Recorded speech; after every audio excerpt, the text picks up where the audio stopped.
off this gem of a take this weekend. Legit question. At his absolute apex, was Chris Bosh ever better than peak Julius Randle? The answer is no. Tierney, I love you, man. You were great to me when I interned for you. You've been great to me every time I've seen you since. That is the definition of being drunk on the Knicks Kool-Aid. Tom Thibodeau gets you to 18 and 17, all of a sudden you're like, peak Julius Randle or Kevin McHale?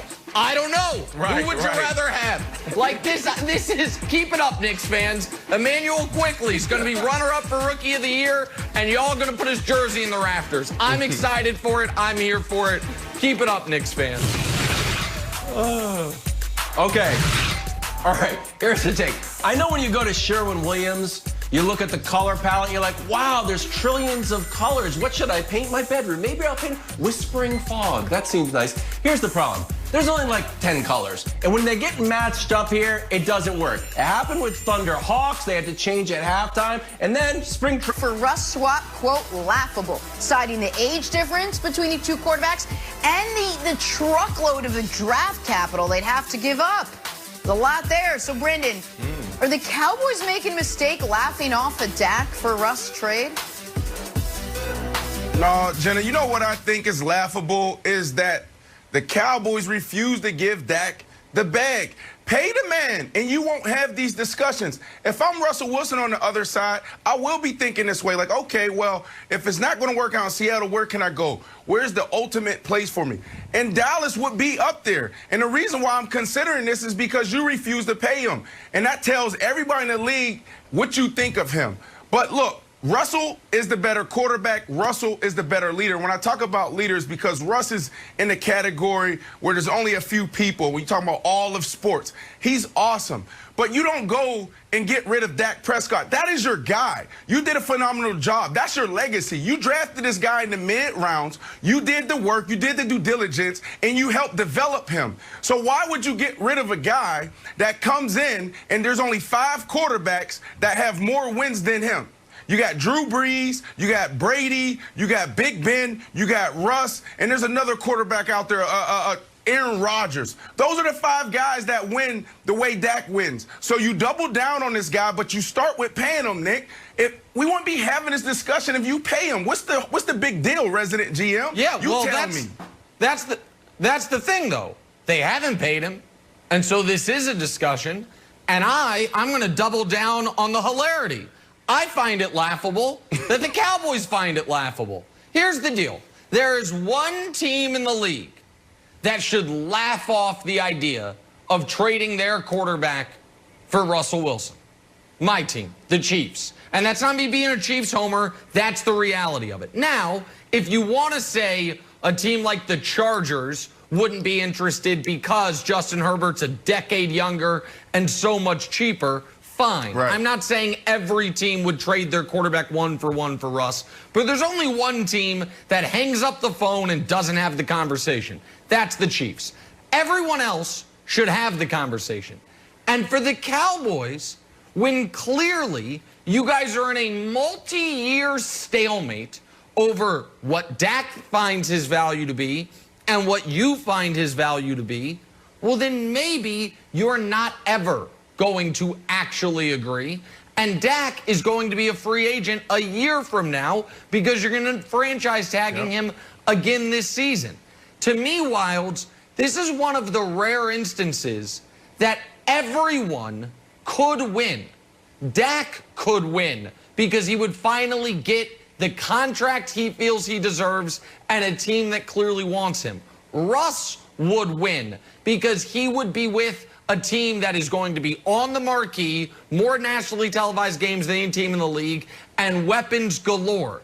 Pete Carroll would win potentially because you go to a super low maintenance, awesome game manager, which seems to be what he wants Russell Wilson to be. And Jerry Jones would win because he doesn't have to negotiate a contract anymore. Russ is locked in on a contract that if it's traded becomes actually below market value because Seattle would have to eat the signing bonus. So I see win, win, win, win. So Wilds, until the Seahawks declare we'd never trade Russ, or the Cowboys sign Dak, to me, this is going to be an A1 story day after day. Okay, but Nick, don't you think that the media, us on this show particularly, want to have it both ways? Because anytime an organization flirts with another quarterback, like, oh, what are you doing? What are you drafting Jordan Love for? What are you showing up at this guy's pro day for? Why are there rumors that you want Tom Brady on your team? The Cowboys are handling this perfectly. They should release a video of them actually laughing. We know they love Dak, and they just want to support him. While every other team out there is trying to alienate their quarterbacks, the Cowboys are like, we didn't get the deal done, but we love you. Jerry Jones, like, we treat you like family. And here's the other thing. When you look at their numbers, and I know that we put Russ on a pedestal, go Badgers, I'm all for it, but their numbers aren't that crazy different, Brandon. Like, this is not the upgrade that I think, just on paper, that I was shocked to see these numbers. I don't think it's as big as an upgrade as I think the media wants to make you think it is.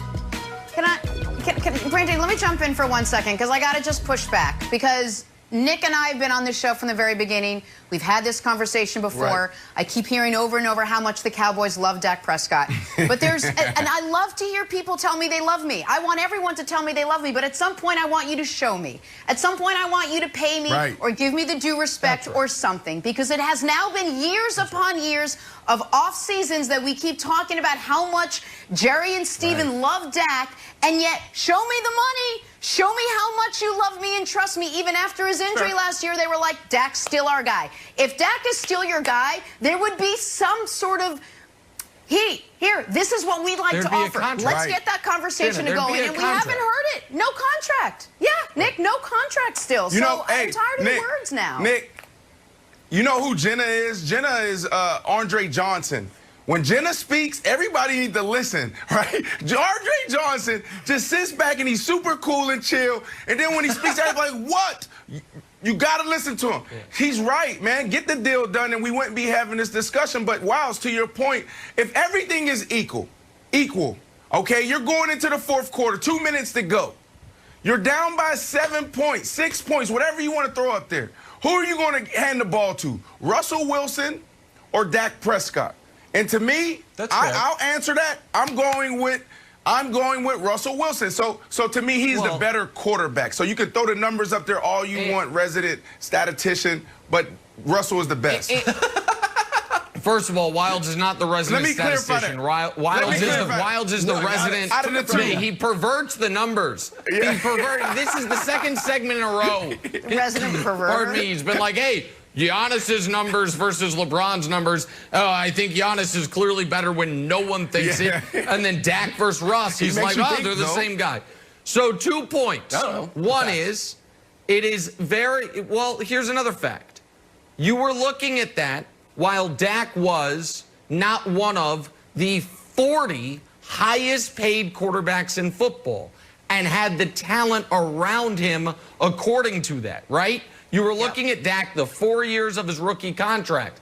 I don't think anyone believes that if from 2016 to 2019, you flip-flopped Dak and Russ's situations and you put Dak in Seattle with that woebegone offensive line and average receiving core and non-existent star running back post-Marshawn, and you put Russ in Dallas with Zeke, what was a great offensive line and eventually a very good receiving core, that their numbers would still be the same. And the defense was playing well in 2018. Absolutely. And Jenna is right, though, that, the Eagles drafted, who'd they draft? Jalen Hurts. But they had just given Carson Wentz $128 million. The Packers drafted Jalen Hurts.